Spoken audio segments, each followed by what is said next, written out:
याकूब के 12 बेटे थे,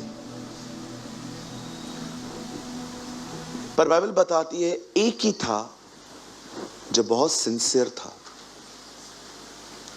याकूब ने अपने 12 ही बेटों को प्रभु के लिए बताया था, लेकिन एक ही था जो बहुत गंभीर था, और उसकी गंभीरता को देखकर खुदा उससे बात भी करता था। मैं आपसे एक बात पूछना चाहता हूं, वे 11 क्या उन्हें याकूब ने नहीं बताया होगा? पर क्यों सिर्फ एक ही सही निकला? कभी आपने सोचा, सेम शिक्षा चलती थी, पर यहूदा इस्करियोती इतना अलग क्यों था? इवन आप और आगे बढ़ेंगे तो आपको पता चलेगा यीशु के भी बहुत से पुत्र थे, पर दाऊद ही परमेश्वर के प्रति सिंसियर क्यों था? आज आपको ऐसे बहुत से लोग मिलेंगे कि व्यक्ति ईश्वरीय, परिवार पूरी तरह से कार्नल। यस, मैंने ऐसे परिवार देखे जिसमें एक व्यक्ति है, वो खुदा के साथ चलता है, लेकिन उसका परिवार पैथेटिक। पैथेटिक का मतलब होता है एकदम कोई स्पिरिचुअल लाइफ ही नहीं है इनका, कोई डिसीजन नहीं है, खुश हैं बस, हम मसीह हैं। मैं आपको बताना चाहता हूं ऐसा क्यों होता है। क्या कारण है कि यीशु के इतने पुत्र थे पर दाऊद आत्मिक था, याकूब के इतने बेटे थे, दाऊद उसमें यूसुफ आत्मिक था, और यीशु के इतने चेले थे जबकि एक बिल्कुल आउट ऑफ ट्रैक था? आप जानते हैं, यह आपके ऊपर है कि आप किस तरह ध्यान देते हैं। आप हमेशा याद रखिए, जिस तरह का आप प्रभु के वचन के प्रति एटीट्यूड रखोगे, वचन आपको वैसा ही ब्लेस करेगा, वो आपको वैसा ही आशीष देगा। मैं हमेशा कहता हूं, मैं आज भी कहता हूं, अगर आप वही सुनना चाहते हैं, अगर आपका माइंड सेट है कि मुझे यही सुनना है, तो मैं आपको बताना चाहता हूं, आप कभी परमेश्वर की आवाज को नहीं सुन पाएंगे। कुछ लोग का माइंड सेट है मेरे को यही सुनना है, और अगर आप उनको कुछ और बताओगे, अंदर ही नहीं जाता। ये मैंने यूथ मीटिंग में प्रचार किया था एक बार कि क्यों लोग परमेश्वर को नहीं सुन पाते, क्योंकि वो वही सुनना चाहते हैं जो वो सुनना चाहते हैं। अपने हृदय को खोलिए, परमेश्वर से कहिए, प्रभु जो आप चाहते हो वो बोलो, मैं आपको सुनूंगा। आपको मुझे डांटना है, आप मुझे डांटिए। आपको मुझे प्यार करना है, आप मुझे प्यार करिए। आपको मेरी ताड़ना करनी है, ताड़ना करिए। आप मुझे डिसिप्लिन करना चाहते हैं, डिसिप्लिन करिए। प्रभु, मैं आपके सामने कहता हूं, मैं ऑफेंड नहीं होऊंगा।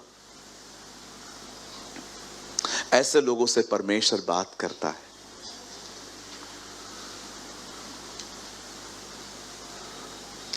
एक दिन मैं एक जगह पे मीटिंग ले रहा था, तो मुझे वहां पर डिसर्न हुआ, यहां पर बहुत से लोग हैं जो वचन पे ध्यान नहीं दे रहे हैं। बहुत से लोग थे वहां पर। मैं एक प्लेस पे था, मैं नाम नहीं लेना चाहता। यहां पर बहुत से लोग हैं जो वचन पे ध्यान नहीं दे रहे हैं। तब मैंने प्रभु से पूछा, प्रभु लोग ध्यान क्यों नहीं दे रहे हैं? और तीनों मीटिंग्स में उन लोगों का एटीट्यूड ऐसा ही था, यहां वहां देखना, पब्लिक को देखना, यहां वहां। मुझे परमेश्वर ने कहा, तुझे पता है ये लोग क्यों नहीं सुनते? क्योंकि तेरे पास वो नहीं है जो ये सुनना चाहते। इन्हें चाहिए कार, बंगले, गाड़ियां, और तू बात करता है मेरे पीछे चलने की। सी देयर एटीट्यूड, उनका एटीट्यूड देख। आज भी आप देखो, बाइबल बताती है अंत के दिनों में भले को बुरा और बुरे को भला कहा जाएगा। आज भी आप देखो, आपके मतलब की बात चलती है तो आपकी दोनों आंखें मेंढकों की तरह खुली हुई रहती हैं, लेकिन जब बात चलती है खुदा के पीछे चलने की, तो शायद बहुत सारे लोग मुझे देखते हैं लेकिन उनके दिल अंदर से फेंट है। कई अपने पास वाले को, जो तू सुनना चाहता है वो मत सुन, तू वो सुन जो खुदा बोलना चाहता है। यस, आमीन। वो मत सुनो, वो मत सुनो जो तुम सुनना चाहते हो, कुछ नहीं मिलेगा उसमें।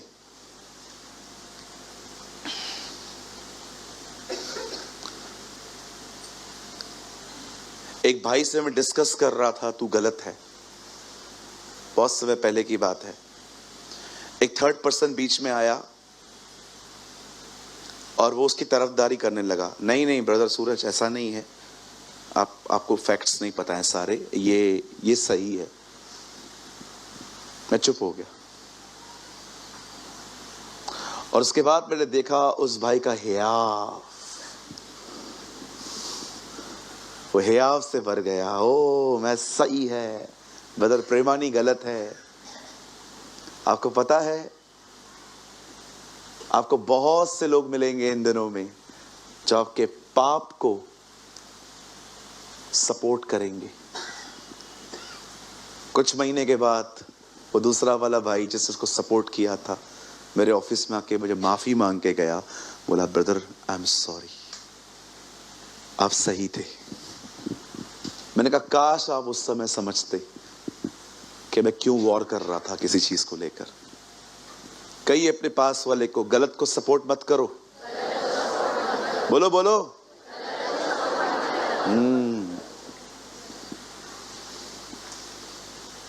गलत को सपोर्ट मत करो।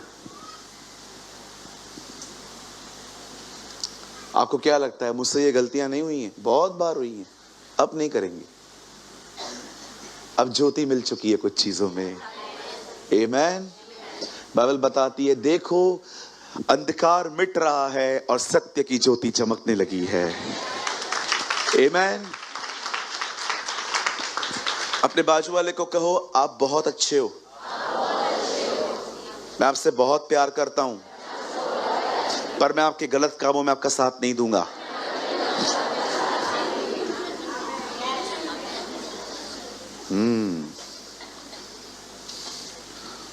आप आने वाले दिनों में बहुत सारे बदलाव देखोगे। यस, एली जाएगा, दाऊद आएगा। Oh hallelujah. बहुत जल्दी फरीसी जाएंगे, यीशु मसीह आएगा।